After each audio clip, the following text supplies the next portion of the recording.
Are you mocking us? What is this amount? One morning, my phone wouldn't stop ringing. When I finally picked up, my parents were already shouting.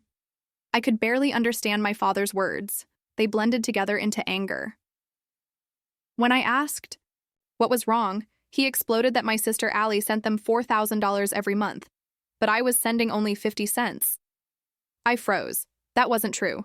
I'd been sending $4,000 every month on time even when it hurt. I told them that firmly. My father scoffed. Don't lie.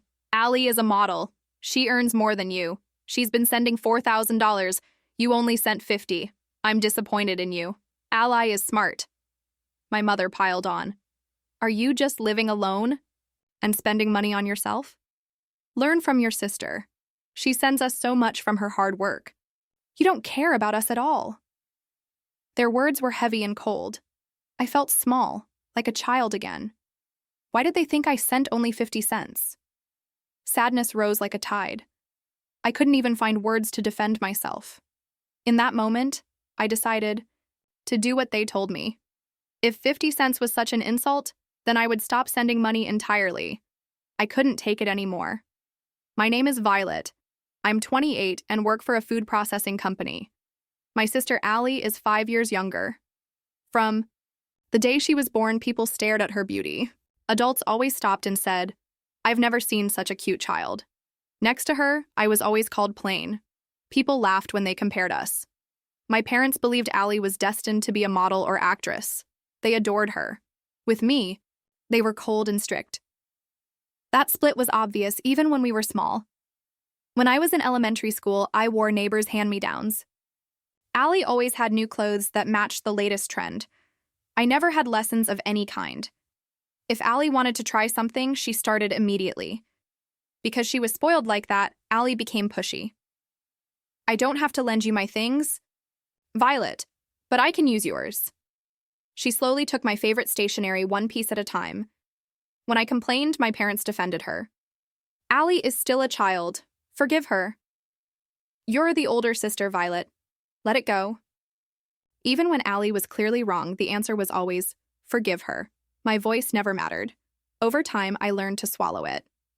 One year when we were older, Allie demanded her own room. Everyone knew she would not stop until she got it. My parents looked at me. Violet, move to the living room where your grandparents' portraits are. You don't have many clothes. You can sleep there. I carried my bedding to the living room and set it down. On the shelf sat the photos of my grandparents, both gone too soon. They had passed away shortly after Allie was born. Unlike my parents, my grandparents had cherished me. My grandfather chose my name because I was born when violets bloom, and he loved those flowers. I remember sitting on his lap, wrapped in his warmth. He would tell me, Violet, no matter how hard things are, you can get through them. After that, happiness will come again, just like violets in spring. Those memories held me like a soft blanket on nights I cried quietly in that living room. As time went on, nothing changed. My parents favored Allie openly. I never felt at ease at home. I dreamed of becoming a school nurse. I told my parents I wanted to take the university exams. We don't have money for your university, they said flatly. Get a job after high school. You're the older sister, Violet. Think about Allie's future too. We need to save for her. They crushed my dream without a second thought. The truth? We weren't that poor. We were an average family, but they always made do with the bare minimum for me so they could pour everything into Allie. After high school, I got a job. Ally went on to a top university. When I started working at a small to mid-sized company 3 train stops away, I decided to move out. I had wanted to live at home and save for the future, but I knew if I stayed, I would keep being pushed aside. I found a small studio near the office. Living alone felt peaceful for the first time. Meanwhile, Allie stayed with our parents after graduation and became a model. She had been scouted in a shopping mall. My parents were thrilled and bragged about her every day. One day, Allie called me excited. She said she wanted to thank our parents for raising us. Everything we sisters achieved is thanks to Mom and Dad. From now on, let's repay them, she said brightly. I was surprised. Maybe Allie had grown. I've been thinking what would help. Money might be best. How about $4,000 a month? I was shocked at the number. Modeling must be paying her well, I thought. Mom and Dad will be amazed. I want to surprise them, so let's start this month, she added. I was uneasy, but I had heard from them that they were in debt because of us. They said they were struggling, so I agreed, but I was barely getting by myself. To send $4,000, I had to use my savings. My salary was about $3,000. Even if I lived on $1,000, I'd still be short. So I took a weekend job as a security guard at a construction site. The pay was decent, but the work was tough. In summer, the heat pounded me. In winter, the cold cut through my bones. I wanted to quit many times, but the people at the site were kind. Sometimes they bought me drinks or a hot meal, and they cheered me on. To save money, I cut my food expenses and avoided eating out. Still, $4,000 was hard to reach. I asked myself, how can I earn more? I decided to get a certification. I studied late into the night, often skipping sleep. My days were full of work and exams. I pushed forward. Right in the middle of that, my parents called again and again. I was busy and missed the calls. When I finally answered, my father's voice was already angry. "You are terrible. What do you think of us?" My mother added. "Really?" I was stunned. "Are you mocking us? What is this amount?" my father shouted. I asked, "Do you mean the money I send?" My heart sank. "Do you know how much Allie is sending? She sends $4,000. You sent only 50 cents. Are you mocking us?" He roared. I insisted.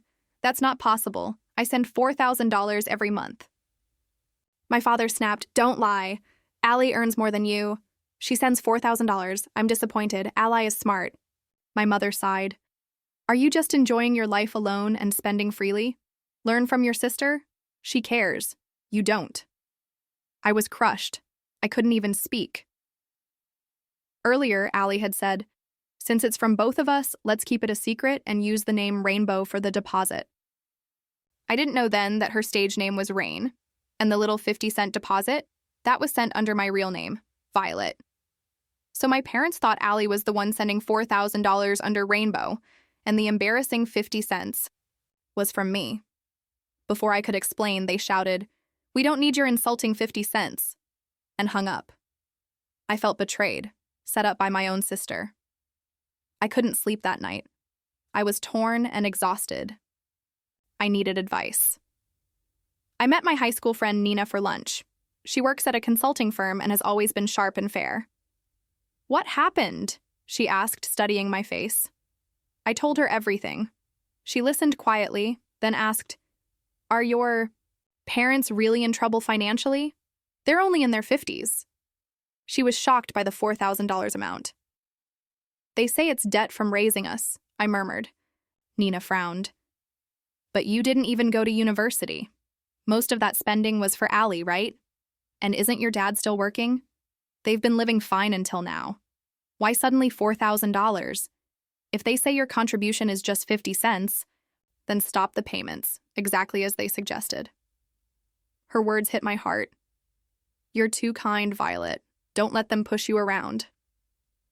I nodded. I had to ask myself, what am I to my family? I reminded myself. Don't just obey because they're family. I stopped sending money. 2 months later, Allie called nonstop. When I finally answered, she yelled, "Why didn't you pick up? And why did you stop sending money? What were you thinking?" I was already worn down. I had heard the $4,000 was feeding our parents. Shopping and Allie's pride, not real needs. Nina has a wide network, and she'd heard from someone close to Allie. I had always felt something was off. I also learned Allie spent a lot on clothes and cosmetics. I was angry. I had been working weekends cutting my own expenses while she used money to show off. Apparently, she told her friends, "My big sister funds me." Lately, I'm struggling because she stopped. I might have to cut back on facials and cosmetics. I also learned my mother was buying luxury brands and my father was gambling and skipping work. I felt foolish, paying for all of it. I told Allie, "Do you think I don't know? Dad is working. My money isn't needed." And I hung up. A week later, my parents came to my door. The money had stopped, and Allie must have told them the truth. She had apparently admitted she wasn't the one sending $4,000. She also confessed that despite boasting about her modeling income, she hardly made any money and was a burden to the agency. She only got small shoots for cheap online catalogs. She wasn't good at singing or dancing and had no standout skill. It was hard to book jobs in that world. My parents were furious with her. Then they turned to me. "We've been strict with Allie. Don't worry. You keep sending money like before," they said calmly, as if nothing had happened. No one apologized for calling me a liar. "You stopped for 2 months.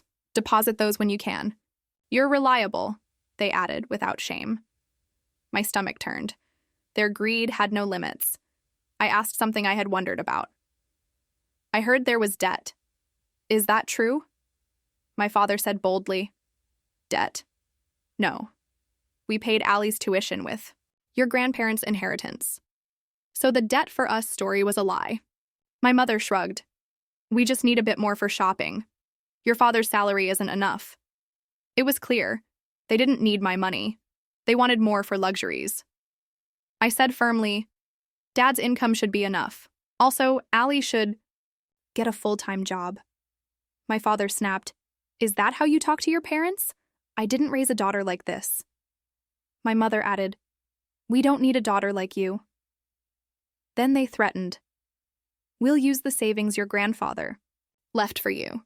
You're not part of this family." I felt the last string break.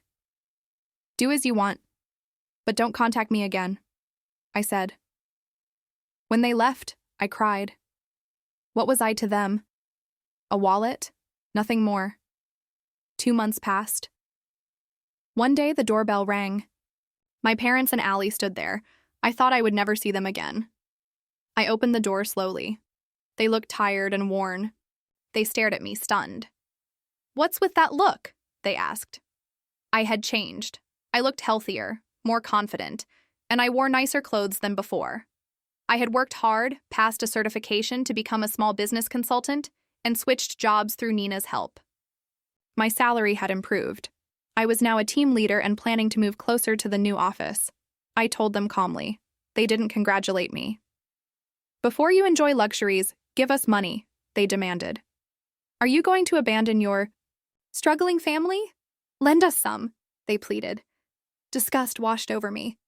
"With Dad's and Allie's income, you should manage," I said. The truth? Allie had almost no work. She snapped, "The modeling world is harsh. What do you know?" Her glow was gone. She had been scouted by a different agency claiming she could be an actress, so she borrowed money from our parents to switch. The agency demanded a large fee. My father even used his early retirement payout. It was a scam. After paying, the agency vanished. No contract. I was speechless. "Go to the police first," I told them. Right then, someone from a consumer finance company knocked on my door. "Are you family?" he asked. They had followed them to my place. I learned my parents and Allie had borrowed huge sums, chasing quick success. And Allie had been blowing money at a nightclub to relieve stress. Now they had nothing. They had chased a dream with borrowed cash and lost everything. I felt hollow. To the finance agent, I said, "I don't know these people. I have nothing to do with their debts." And I walked away. Later, my parents filed for bankruptcy. Their debt was erased for the moment. They sold the house and moved to an old apartment. Both got temp jobs through an agency. They seemed to be getting by. By chance, my father was assigned to the same construction site where I had once worked as a guard. "I'll be in your care starting today," he said to the crew. "Ah, the old man. Help out. There used to be a young woman here who worked hard to send money to her parents. I'd like to meet the kind of parents who make their daughter work on a site," one of the men joked. My father's face tightened. Allie gave up modeling and tried working in nightlife, but her self-centered attitude made customers dislike her. She got fired from one place after another. She eventually scraped by in a small bar. Drinking more changed her face and figure. When she told people she used to be a model, they laughed. "A model? Are you kidding? Look in the mirror." I cut ties with them and built my life. 5 years passed. I went to Nina's wedding. It was at a chapel in Miami with the sea spread wide and blue before us. The open sky felt like freedom itself. Nina stood there glowing, a new life growing within her. She used to focus only on work, but she had fallen in love with a coworker who treated her with care. She smiled at me, the sun catching the joy in her eyes. I achieve what I want on my own. I let go fast of what I don't need. Violet, face your feelings too, she said. Her husband laughed softly. Just don't throw me away. I hugged her. Thank you, Nina. Be happy, I said with the biggest smile I could give. She was the friend who had handed me my freedom. As the ceremony neared its end, a man rushed in, slightly out of breath. He was tall and well-built, with an easy, warm smile. He was introduced as Nicholas, Nick for short. He runs an architectural firm. Nina grinned. I want you two to meet.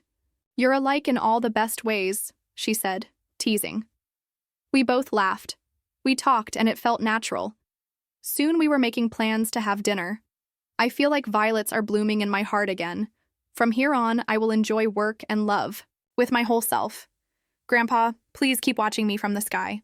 I promise I'll bloom fully, just like you said I would.